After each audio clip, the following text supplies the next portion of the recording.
Hi guys. So my question is I'm wondering if you guys ever had a hard time accepting yourself as a child and through those like unattractive, like super awkward years, because just like you guys, I have so much footage and pictures and things from that time when I was overweight and I had terrible bangs actually, like right across my forehead, and they were just so cringe, and I feel like everything I did was so cringe, and I don't know, I was so insecure at that time. And now that I'm older, kind of like you guys, I had a bit like of a glow up where I'm conventionally attractive now, but for some reason I find it so hard to love little me who was looking really silly and goofy. Like, I could never post those videos and things the way that you guys do. But I admire so much that you guys do it because it's so cute and it's so wholesome. We actually go to the same school. Oh, you do? Yeah. So does Joe, I heard. Yeah. It's Joe's called a hot boy. It's called Like to whistle, I whistle.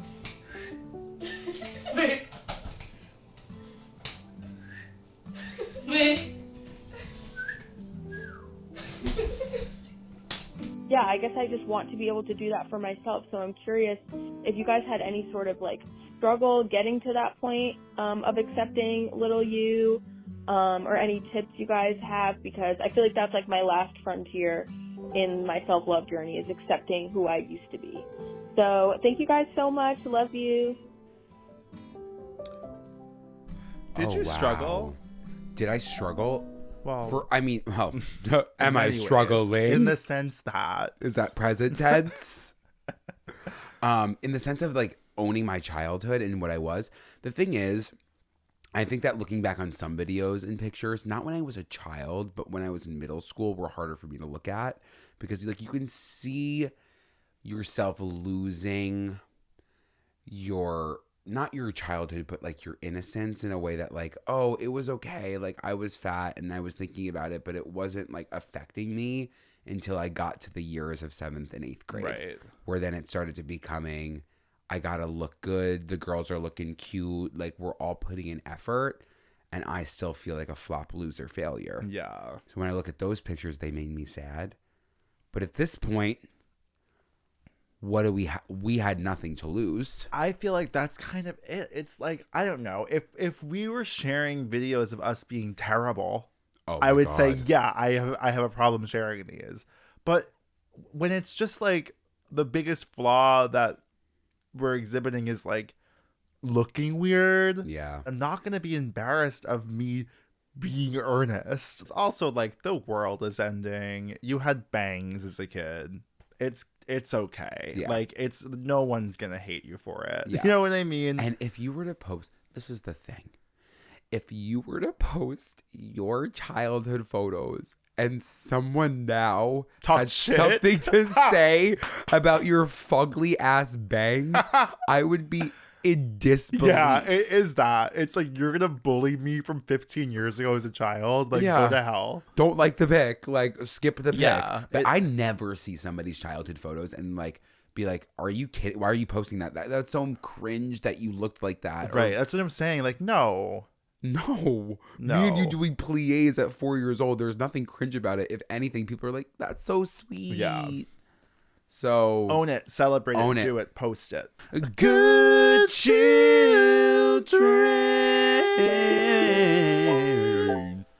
Ooh. Hey guys, and welcome back to Good Children. We're changing up our intro. We're not confident about how we're doing it yet, but if you're new here, we met when we were 4 years old. We met in the Hard Rock Hotel pool. We were twirling, and we've been by each other's sides ever since. We made it through the 2000s and the 2010s, and we're making it through our 2020s together. And isn't that just beautiful? In the sense that... And today we're just kind of going to take it easy. We're going to have a good time. We just recorded an episode and we didn't like it. So we're really bringing it back to 2021 for us, season 1. We did that a lot. Yeah. We're going to take some calls and we're going to chit and we're going to chat and we're going to see how that goes. And it's going to, I'm sure when we get these calls, we're going to go all over the place. I'm like popping a pimple on my face as we're speaking. But you know what? That's the joy of being human. And that's the joy of having a pimple. You get to pop it. I just like... Yeah, when they're like meaty. When there's a when there's a cottage cheese. Yeah, I'm not even like throwing up sick about that, but like I know what you mean. You know what I mean. But I was never the, oh my God, Joe, you have a pimple. Can I pop it? I never do that to be you. that. No, but I know so many people that would be like, wait, can I pop your pimple? People would bring up your pimple to you without you bringing it up and ask to pop it. Yes. You were around fetishists, perverts, and freaks. Yeah, that wanted to like love to see a burst. Love to see you burst. Wanted you to burst your cream. I mean, at one point, I feel like I was just a walking pimple, ready to pop. You had a pretty bad acne phase. Joe, it was so painful. It was cystic. That was cystic. cystic hormonal acne. Mama, that wasn't from the lacrosse chin strap. That was from hormones. Yeah, that was tough for you. I almost did Accutane. I was going to ask if you did because it cleared up out of nowhere, didn't it? Like pretty crazily. Yeah, and your skin's been great ever since. Yeah, I never did Accutane. I went to the doctor with my mom and they told me that I wouldn't have kids. And at that time I was like 8th grade deciding my future, being like, I'm 13 years old, but I'm gonna mother. Like I have to have children. You have to have a biological child. There's no shot in hell that I could do anything to this sperm count. So I didn't go on Accutane. And you already knew, I'm sure, you were working with a low sperm count. I was, because it's just nonstop leaving my system. Shooting blanks. So what happened though with the acne? I'm sorry, I'm not done with the story. The acne, I turned to Proactive. I loved Proactive. Like what? Like the agenda that they were pushing was, and they're kind of a dud now. I feel like no one really talks about them. I feel like the last person to really work with them was like Kendall Jenner, and then Curology became the new Proactive. Yeah. And then Emma Chamberlain became the face of Curology. Well, of course. And then we're going to listen to Emma Chamberlain. Right, exactly. Of course. But the thing about Proactive is I loved their, I don't even know what it was. They're astringent. Yeah, that you would put on your face and it would sting. Yes. And we were in the time of things had to sting. It was a stingy season. If it didn't sting, it didn't work. No, exactly. And I did really enjoy that about Proactive. It was blue, right? It was blue. It was like a blue liquid. Cerulean. Yeah. I did enjoy Proactive. And Proactive cleared you right up? It was starting to clear me up. And then I think I just grew out of like I think I was going through like late puberty. Well, you were probably, that wasn't even late. It was still puberty. Yeah, but I had my acne in high school was the worst. Yeah, I know. You look back at those pictures and you're like, whoa, that boudoir photo shoot. Yeah. With the guns. Yeah. Yeah, you know, with your sister, like I was pimped out, and I went to college and no longer had pimples. I still get some flare-ups from time to time. Yeah. Not that you do, but like you are nonstop starred on that face. I know, and it's annoying. I could tell you it's from diet and from wearing hats 24/7. Yeah.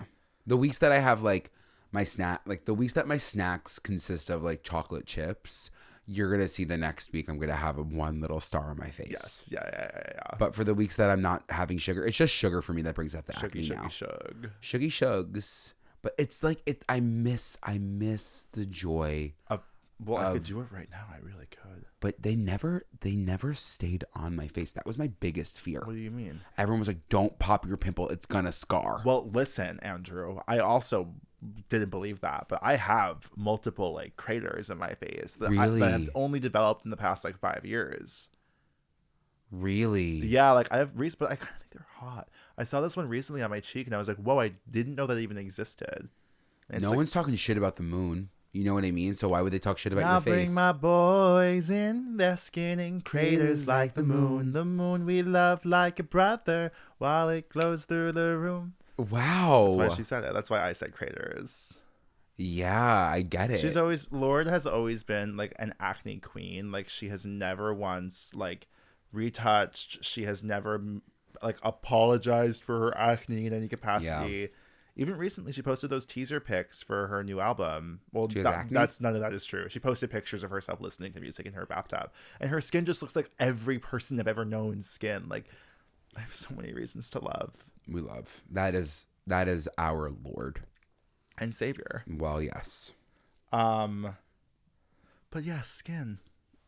I don't know. I'll tell you, my face might look amazing, but you don't want me to take my clothes off. True. I'm gonna just say something to you. Say it. And it's as a friend. Yeah, please.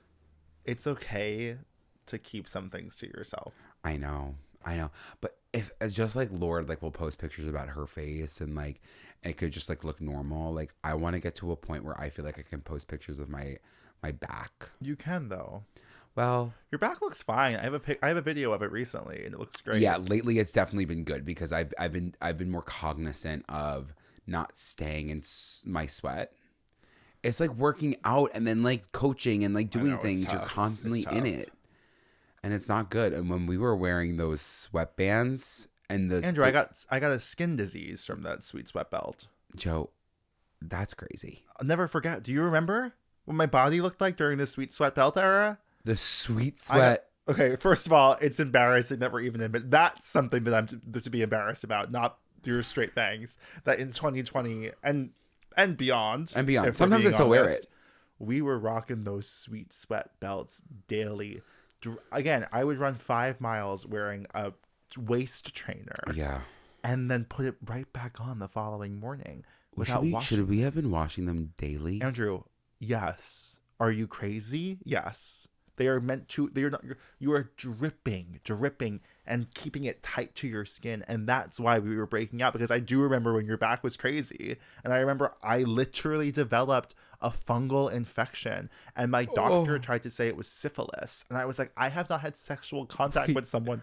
Doctors have been pushing syphilis on the gays of Brooklyn for the past couple of years. I was like, I literally haven't touched a person in 7 months. I'm telling you, it's not syphilis. They're like, syphilis has been going around. But out of nowhere, my entire torso was scary. Covered in splotches for 2 months.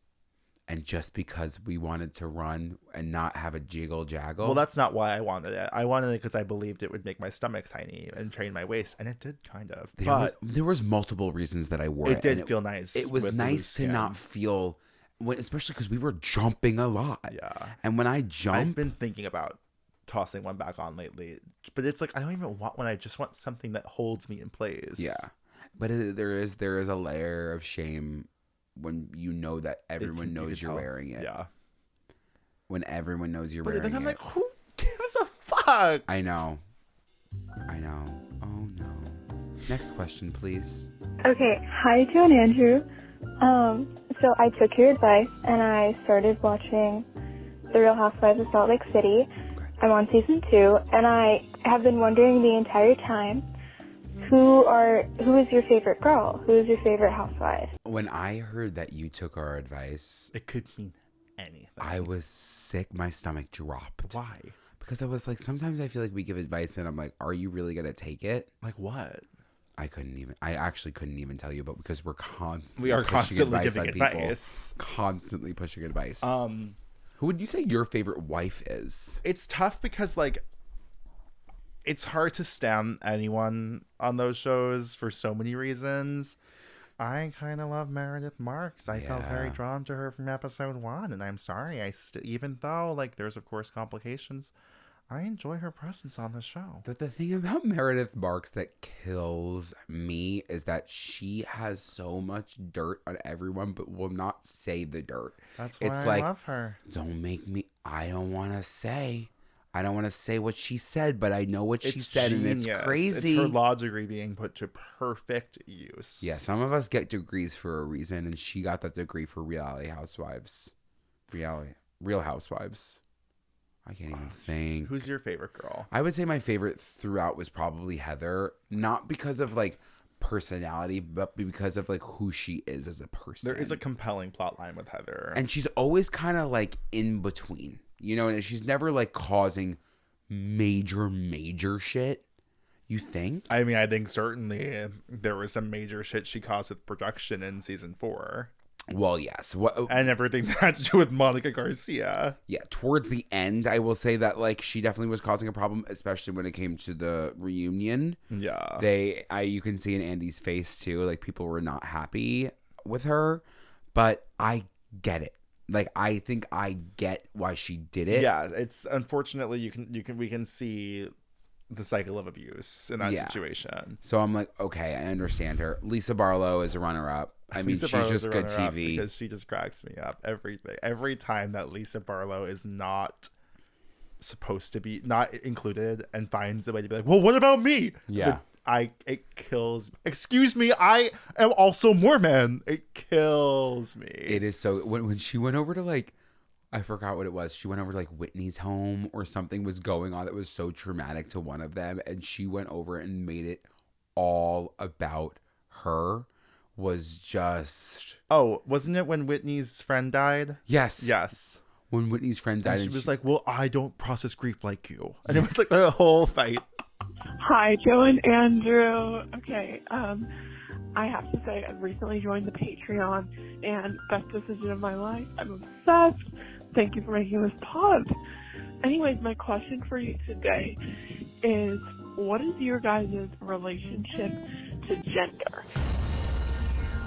Because I've been questioning mine a little bit recently, but I'm also like had this weird thing where I'm like, it's all fake anyway, so like, how much thought should I be putting into this? Anyways, just curious if you guys have any thoughts about that. Thank you so much. Love you. Bye. That's a great question. First of all, everybody on this planet who is between the ages of 22 and 29 and 35 is questioning their gender. If there is one thing I've learned about every person is everyone is questioning their gender. I definitely have felt strange actually this past week. Because I wore a little bit of a femmer outfit. Yeah. And I was miserable that whole night. Were you miserable because you didn't feel confidence in who you were? Yeah, it's interesting. I think there's layers to it. There's also body that comes into play here. Sure. But I feel like because I don't necessarily obviously I don't fuck with gender roles, but I don't really care that much about like how I'm perceived in gender. I don't really care about pronouns. I don't really like. Something that does piss me off is when someone refers to me as dude or bro. Like in a comment. Oh. Like if like someone's like bro on the bottom. Bro. Like dude is, and I'm like, do not call me. I am certainly not a dude or a bro. Yeah, I think we can all be clear on that.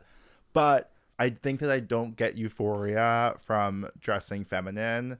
Because even I thought I would when I was very nervous when I did drag that I would be like, I have to do this for the rest of my life. Yeah. And instead I was like, oh, I actually am not, this is not the tea I thought it would be for me. Yeah. But I do like I think I want, my goal is continue dressing the way I dress and then lean more into feminine, like hair and like accessories and makeup and nails, like, and that to me feels like I would feel the most confident. Yeah. Like I'd love a curtain bang one day. I can see you with a curtain bang. Can you imagine? Even my Ladybird wig last week. I would love that hair. And like a nice little manicure or like a moment, but then like this outfit. And my hairy chest.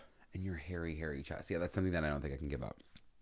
I think with me and gender, no. I do believe that I'm happy with who I am. I do want to play a little bit more into femininity because I feel stuck in feeling like I need to dress a certain way or masculine. Like I could, and it's not even that big of a deal. Like it really genuinely is not that big of a deal that you wore eyeliner and like a cute top and whatever. But I also would have felt the same exact way that you felt.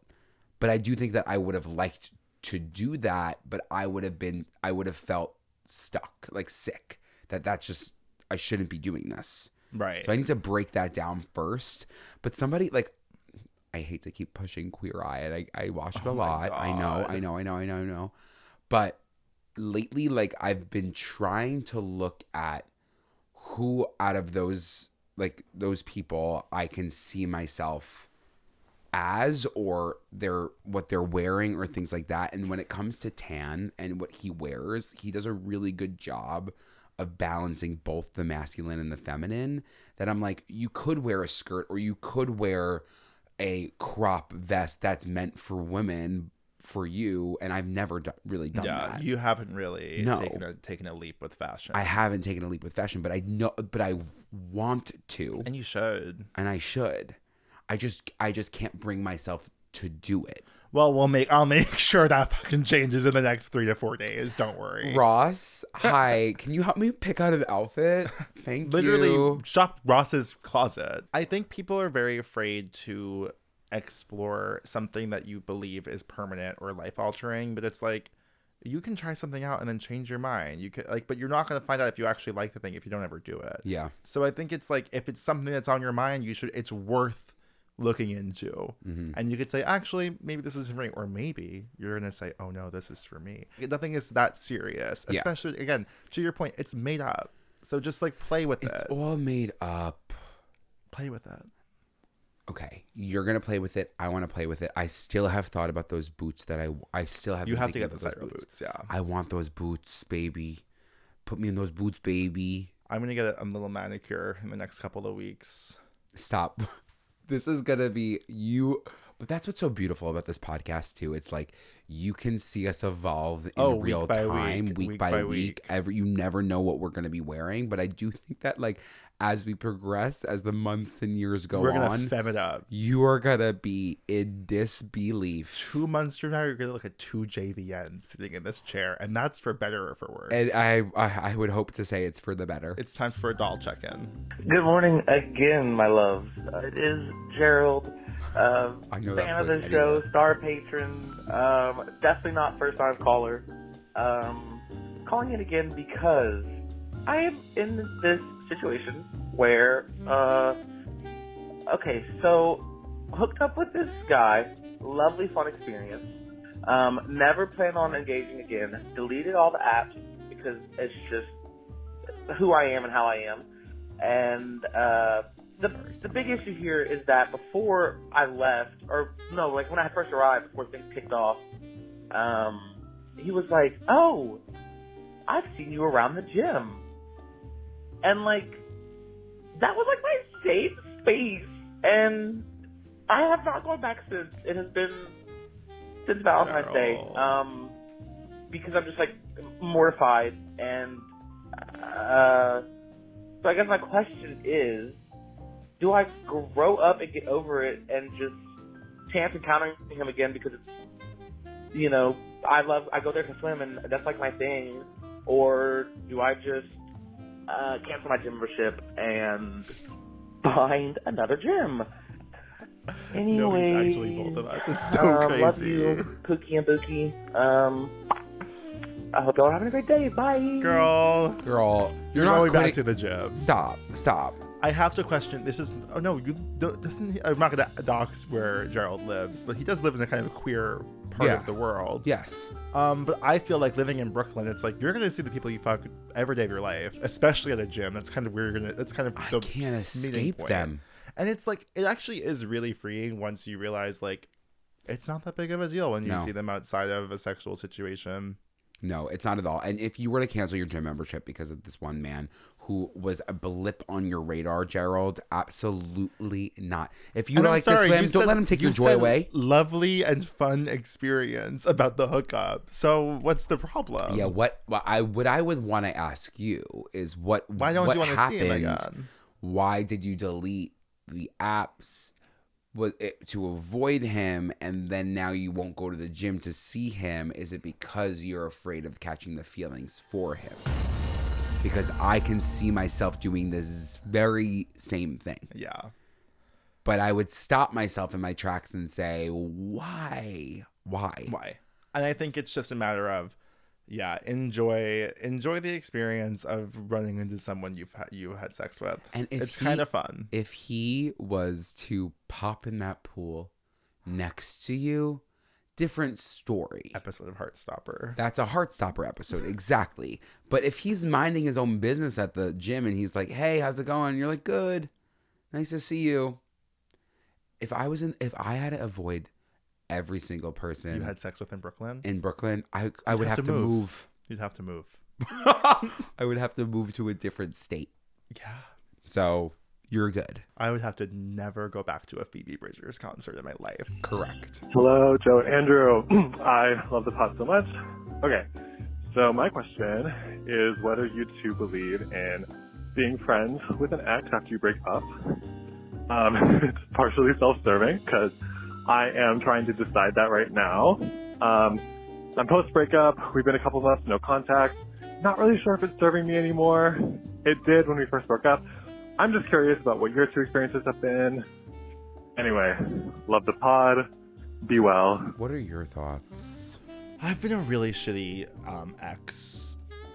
I mean, first, actually, probably everyone probably is so glad that I did what I did at this point. Yeah. But like, I was never someone. I really did not believe in being friends. I was team no contact forever. Like, I was like, why would we ever need to speak to each other again in our entire lives? Like, whatever. Now that I have a relationship that feels a little bit more like real, like I feel like in a world where if me and Ross were to break up and it was amicable, it wasn't like a disastrous situation, there'd be a world where I'd want to be friends. It'd be kind of very sad to not be in each other's lives. I'll say, from the people around me who've tried to do that, it doesn't really work out. Yeah. It never really seems to work out. I mean, I'm still friends with Suck and Sarah. You're still friends with Jesse. Sucking with Sarah. I'm still friends with Jesse. Yes. And you know, like that's I mean, it's very different. But like it's a different version of friend. It's not like you're kikiing all the time and you're like, oh my God, I'm hanging out with Sarah today. It's like you're still friends with Sarah and you'll talk here and there and you'll see her here and there, but it's not like you still don't have a dependency on that person in a relationship sense. Also, again, we're gay. We're gay. So I don't have any real experience. I would say the only person that I probably would say would be Tom. And it was like 3 months and I ended things. And I still think about that to this day. I was like, I can't believe that I ended it and I was the one that cried. And he was like, why are you crying? Like I was breaking up with him and I cried.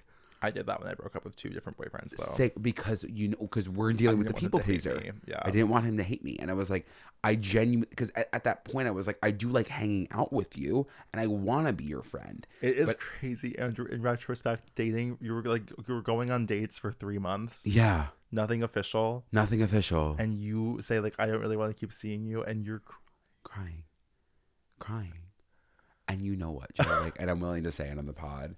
It's just like, the dinner that we had was, I think he was ready to say, he said, I'm happy with how things are going. And I immediately said, actually, I think we need to end things. And then the silence at the dinner table, the subway back that we took together, and then the parting of ways as I'm sobbing uncontrollably, like I just got broken up with.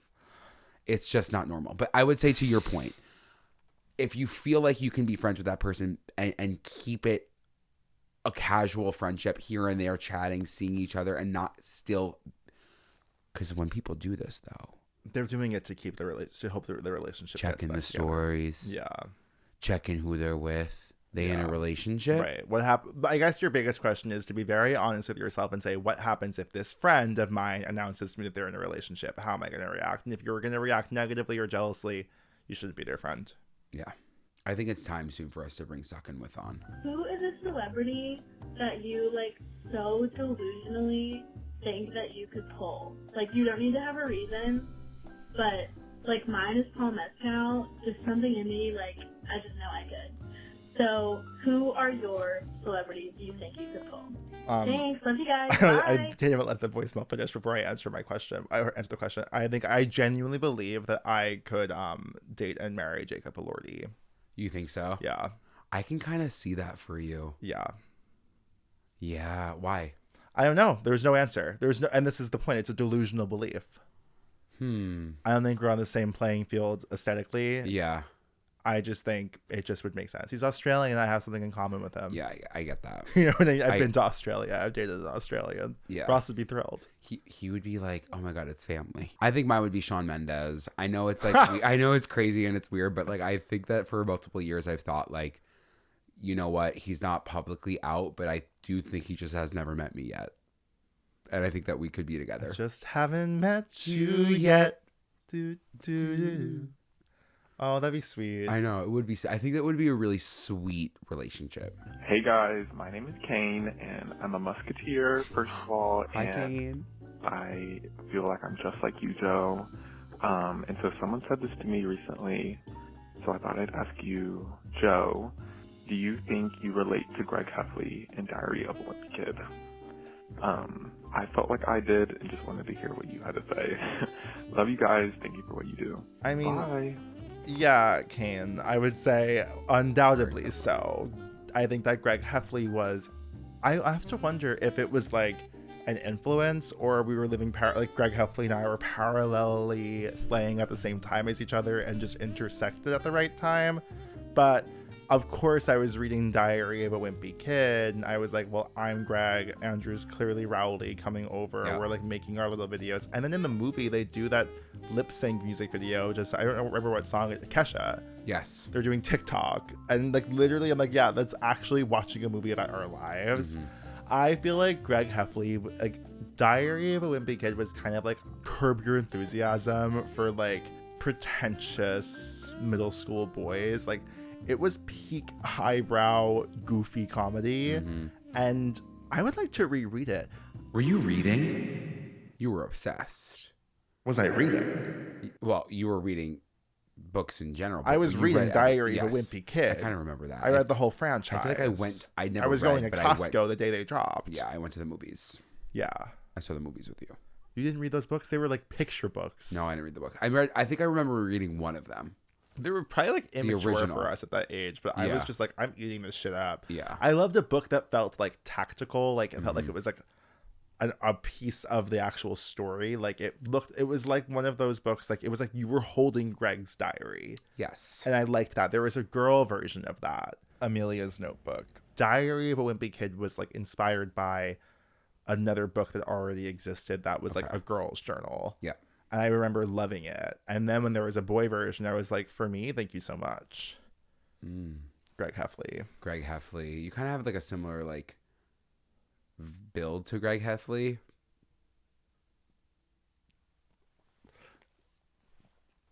I can't do this anymore. Hi, Andrew. Hey, Joe. My name is Laura. I'm I from love her Atlanta, energy. and I'm actually a high school math teacher. That's So why. I think it's really funny when y'all like talk about math on the podcast. Anyways, I was just wondering, in your experience, what would have made math more engaging or more enjoyable when y'all were in high school? Let me know. Thanks so much. Bye. Laura, like it's so weird because I'm blushing, like the way that you were speaking to us. Like I just felt like I immediately had a connection with you and I would love you as a math teacher. Yeah, I kind of think Laura would have made math more engaging for me no matter what. I really think, Laura, the thing about math is that it is not necessarily the most it's intellectually stimulating, but I wouldn't necessarily say it's fun for a lot of people. But I think that what makes math stand apart from the other subjects is the person who's teaching it.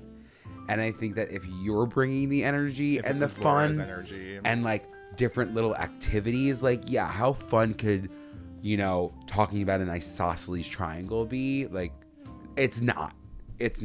But let's do a little activity.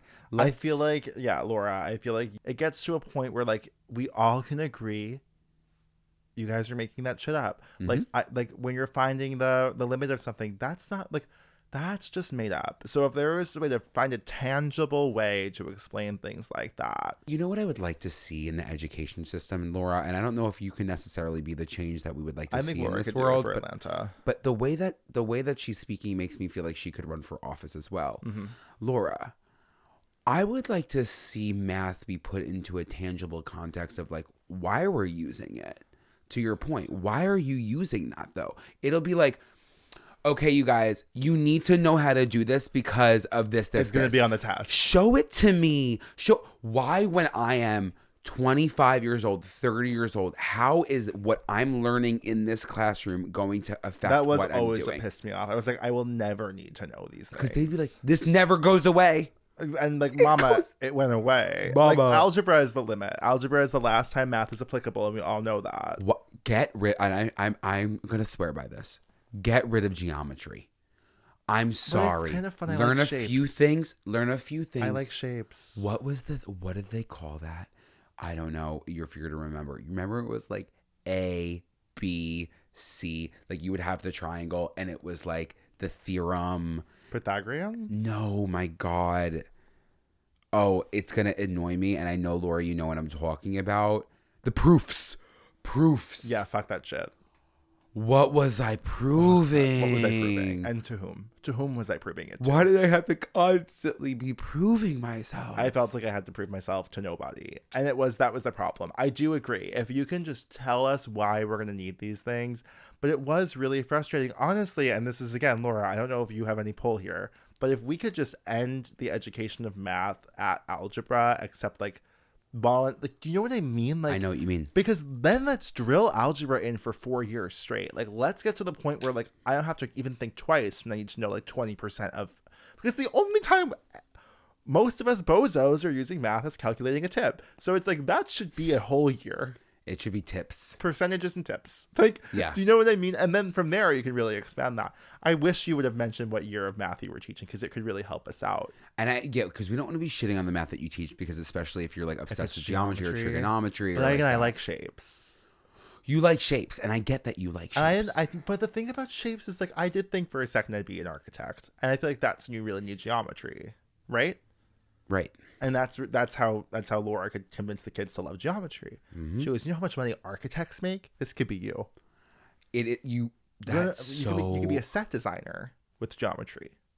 Yeah, you can be an architect. And if Laura could have looked at me at 17 and said, this is what you can do with advanced calculus, maybe I would have cared or given a fuck. Make it up. This education system wants us to prove why it's a triangle. How about you prove to me why I should be doing it?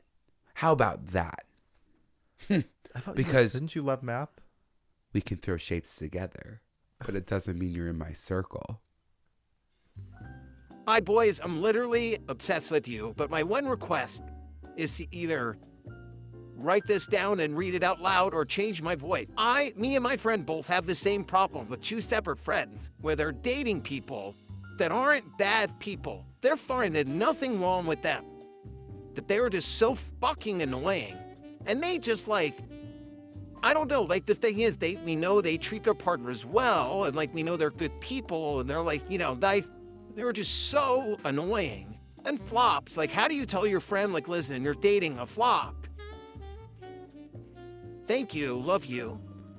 That's tough. How do you tell your friend you're dating a flop? Because it's like at the same exact time, you're not in the relationship. Right. But you're constantly surrounding yourself with the people and with flops. Yeah. So it's like you never really want to be with them, because why do you want to surround yourself with a flop?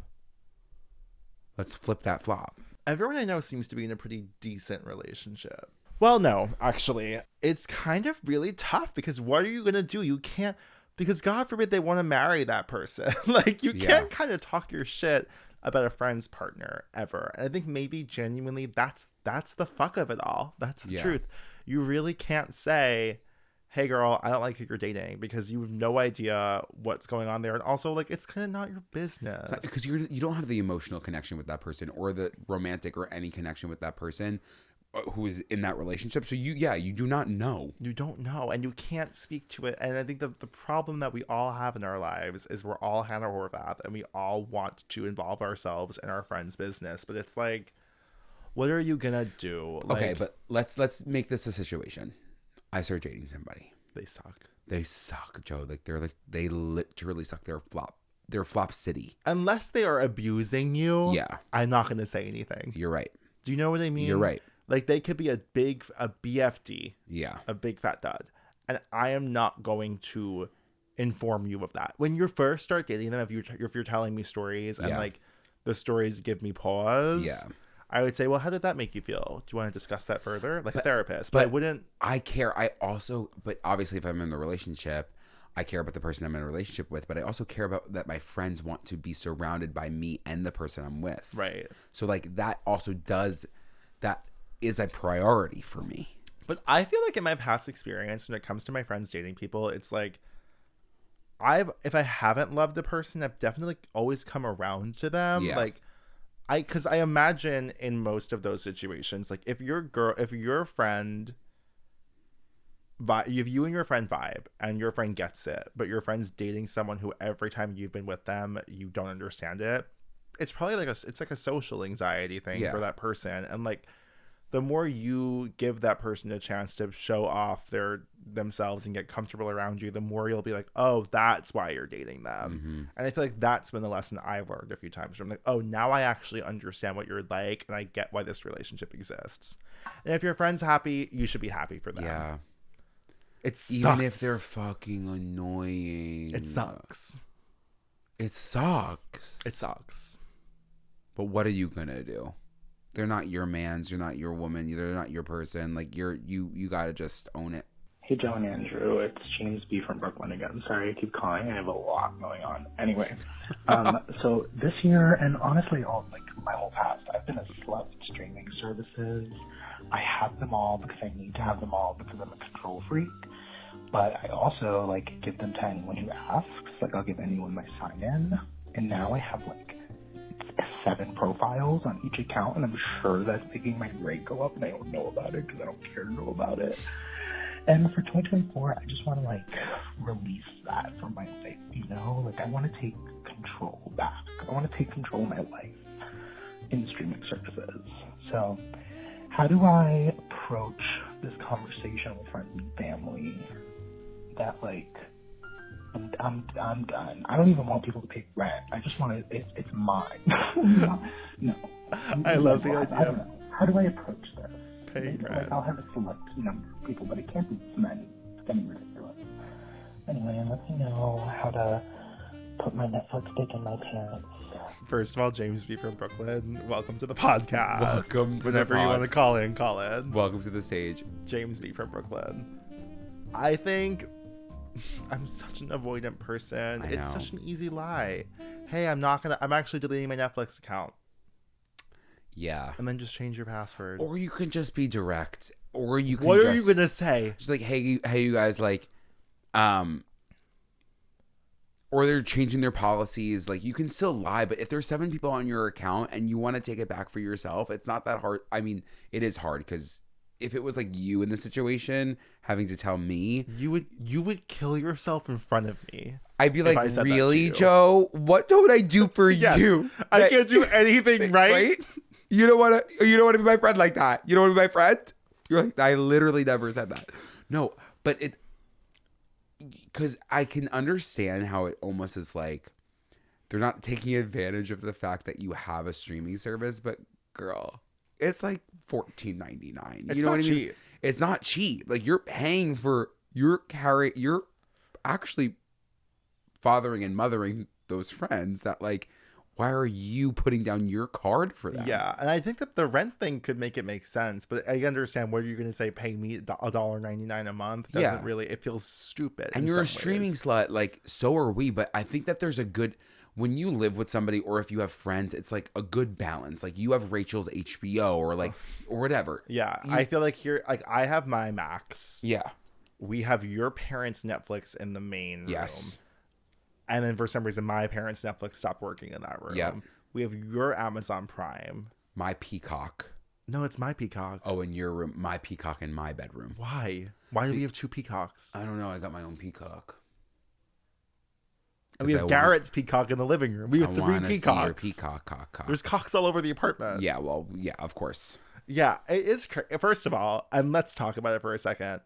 What's happening and why are we sleeping lobsters in a pot of boiling water? We are all accepting the fact that suddenly it costs $80 to $100 a month to watch television again. Wasn't the point of all this shit to move away from those prices? Yeah. How on earth are we supposed to keep up with a new streaming platform every 5 seconds? Paramount Plus, HBO Max, Paramount Plus, Max, Netflix, Peacock, Hulu, Disney Plus.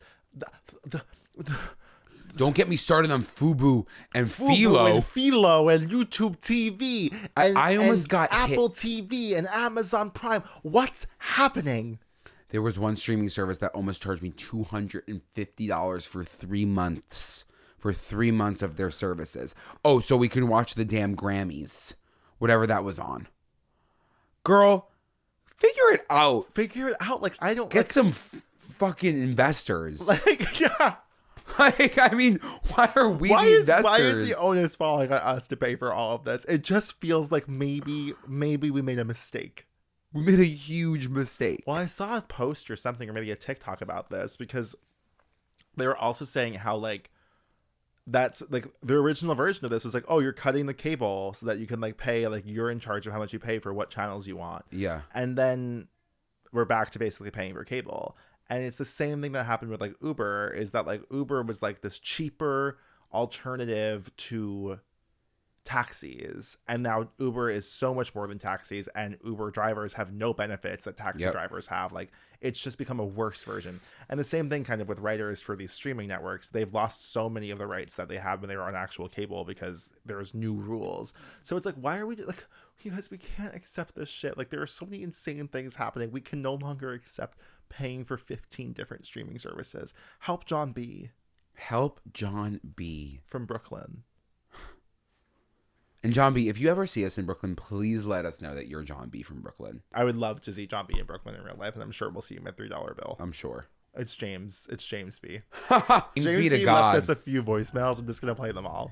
James. Hey, Joe and Andrew. It's James again. So, listen, I am a human being. I'm a Christian. Like anyone else, I get poop anxiety when I travel. I don't know what it is. If I get on an airplane, I'm not shitting for 3 days minimum. So I'm going to Mexico next month, and, you know, I'm newly single. I'm trying to just, like, have fun. And obviously the problem is I can't bottom when I travel. So I have to find out how to turn the top switch on. You know, it's there, but I need to, like, really just hone in on it. So, I don't know, I was wondering if you had any advice on how to just, like, channel that energy at the same time reconciling and committing to myself that I'm not a problem, it's the airplane, you know? And that's usually what I do, is I blame Delta.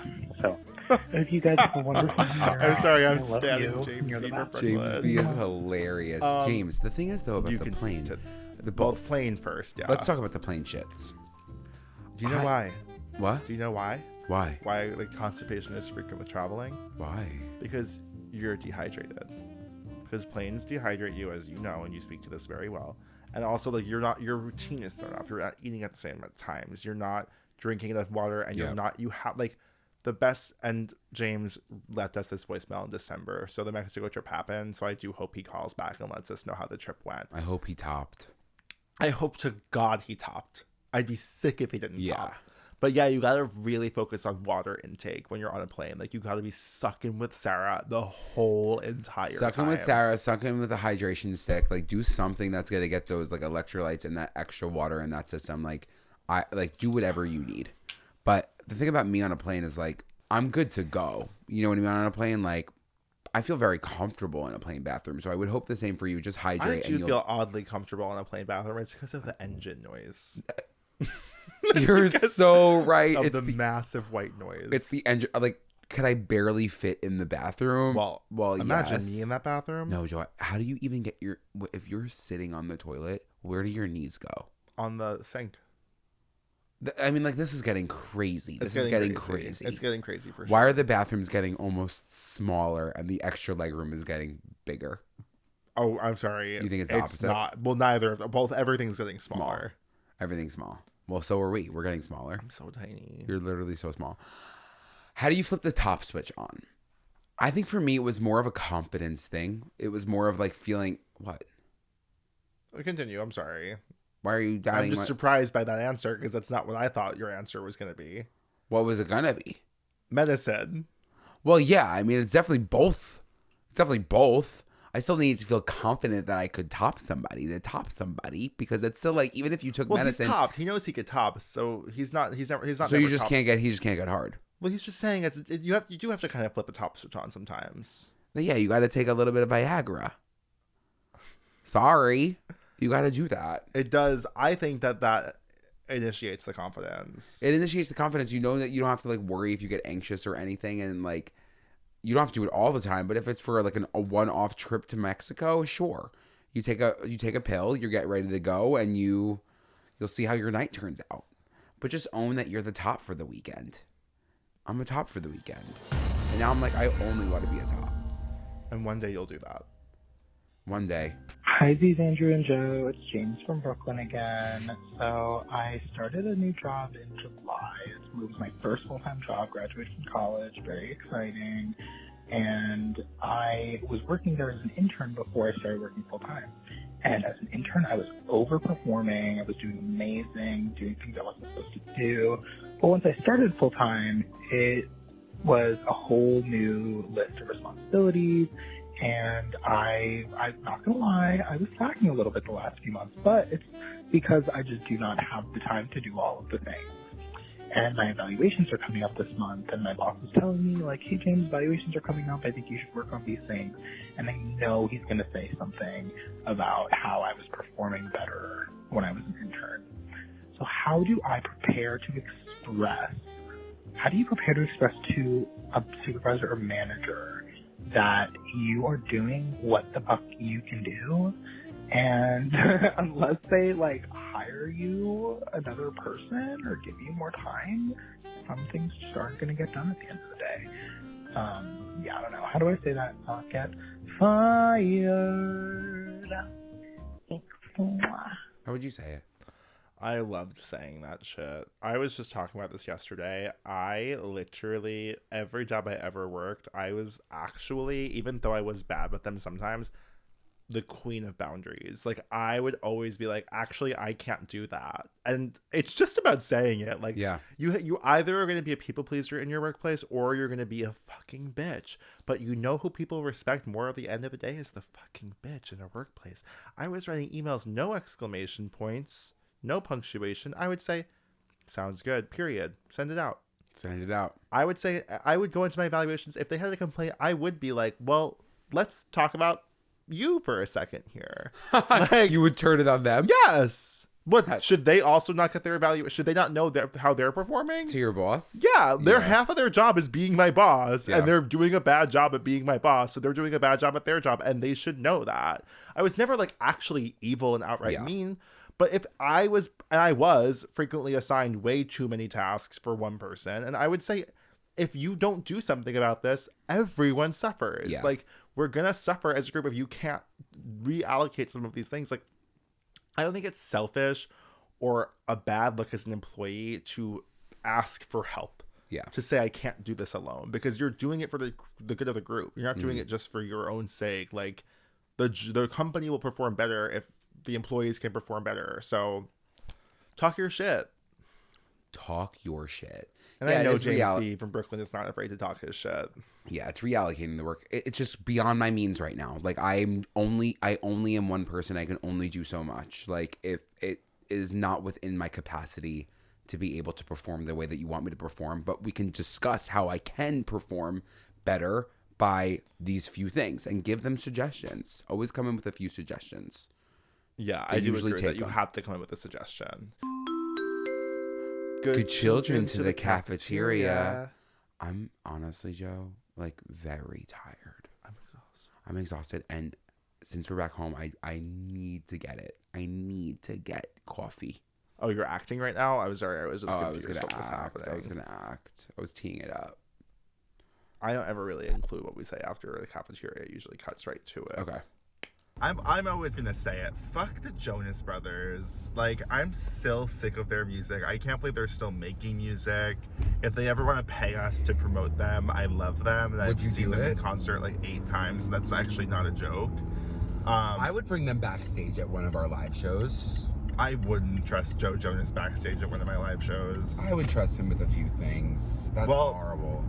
I wasn't even going to disagree on that one, so that sucks. We're passing the Farmingdale Public Library to your left. It is one of the most stunning buildings. Libraries. Yeah, it's gorgeous. I've always thought it was that little cone at the top. Yeah, beautiful. Andrew dropped me off there to study for my, I want to say my macroeconomics in college final. It was. And he was like, I'm taking your cell phone. You're going to really study for this one. This is freshman year. And instead of studying, I read the entirety of the Song of Achilles, and then I got a 14 out of 100 on the macroeconomics final and had to stop being a business major in that moment. Well, I tried. I mean, look at look at God, because I went into screenwriting and video production, and now we're here doing and this. look at God for me. I didn't do anything with that back. You have a hickey on your neck? Where? Other side? Wait. It kind of looks like a hickey, right? What the heck? Who was sucking out my neck last night? I was at a work dinner. That's crazy. Oh my gosh. We're going to Flux. And you know what? It's actually a really great name for it. Now that I think about it. Yeah, because we're fluxing all the time. Because we're fluxed up. And they know that that's what coffee does to you. And I think it's fun. Like, we're doing this new series where we're going to, like, local places on Long Island. Yeah. And we're really, really bringing it home. Like, we're just begging for a Newsday feature. It's all we want, and they won't give it to us. It's like, listen, I understand that, like, no publication is running up on us, and it's so like, it doesn't make a difference what it is. But when it really hits home is that, like, your own, like, Long Island newspaper won't write up about my alma mater won't write up about us. Yeah, like, Joe used to work there, like, he still knows people. It's just sad. It's sad. But Flux is on Main Street in Farmingdale. It opened, I would say, in like 2017, 2016. No, even 2015, I want to say. Yeah. And Andrew, tell us a little bit more about Flux. I'll tell you what about Flux. Flux is like a coffee shop. Cop. Oh my God, there's two cops, and you know they know I got points on my license. They know your face. Flux is basically, I would say, an equivalent to a coffee shop you would see in Brooklyn, New York, because it's very honestly, elevated. Andrew, I hate to say it. I hate to say the A word. Australia. Holy it's just like Australia. Which makes sense. I feel like when should I parallel? I haven't to the back. Oh yeah, you're right. I should, because there's too many cars, and there's a Prius, and the thing about Priuses is that they won't stop. Have you been to my grandmother's kitchen?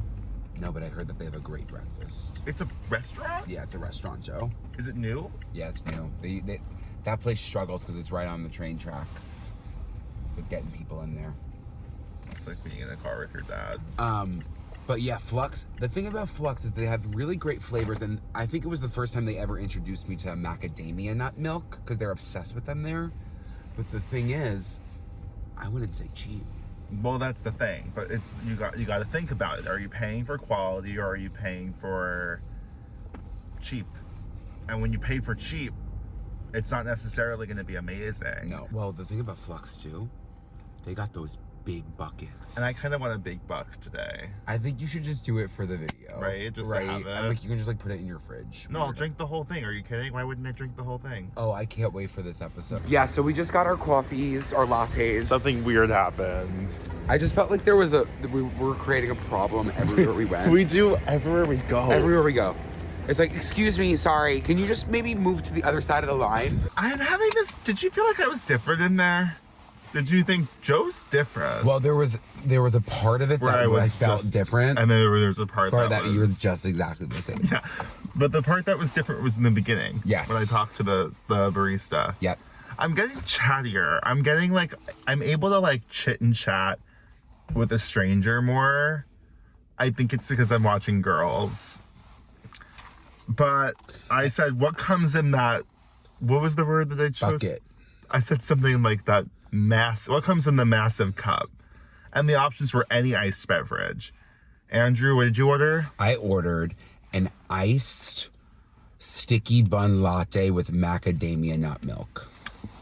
And so that's what Andrew ordered. And then like the option for the massive cup was, the legal name, the government name for this is the big ass cup.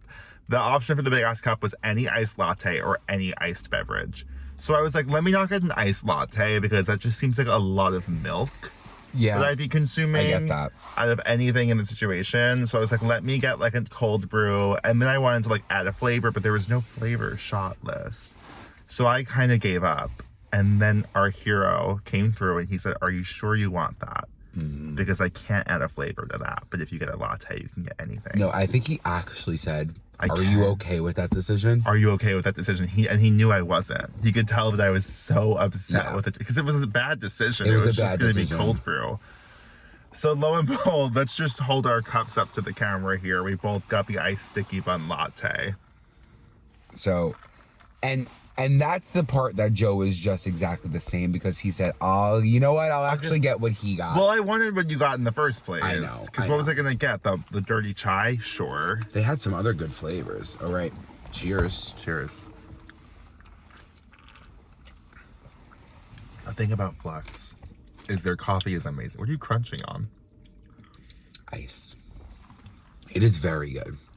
And the macadamia nut milk really creams it up. What are you doing? I don't know where to go. Why are you lost in thought? I was going to try to take you somewhere for breakfast because you haven't eaten yet. I want something quick, a Quibi. So you don't want Broadway Gourmet. Today's not the day. You know what it is. I had to pick up a quick donkey for the road home. They got the best. Listen, they got really good sandwiches, really good options. And it's about speed for me. You know, I'm someone who likes things hard and fast. Yeah, hard and fast. There was a time during COVID where we were just getting the sourdough sandwiches, or you introduced me to COVID-19. Was it COVID or was it last year? It was last year, Andrew. It was when we were doing this podcast. You really got that drink down. I finished the big ass cup, you guys. The big ass drink. I probably have 700 to 10,000 milligrams of caffeine in my system right now. You know what? You're not having those James B problems on the plane. Let me tell you that after a 32 ouncer. Shitting. You'll be shitty tonight. Sorry. Like, whoa. You know what, Joe? You're turning on that top switch tonight. I'm turning on that top switch. Yeah. And may we all turn on that top switch. I think it's really important to remember that we can all be tops. Yep. We should all be tops. Sometimes. Only sometimes. Sometimes at top.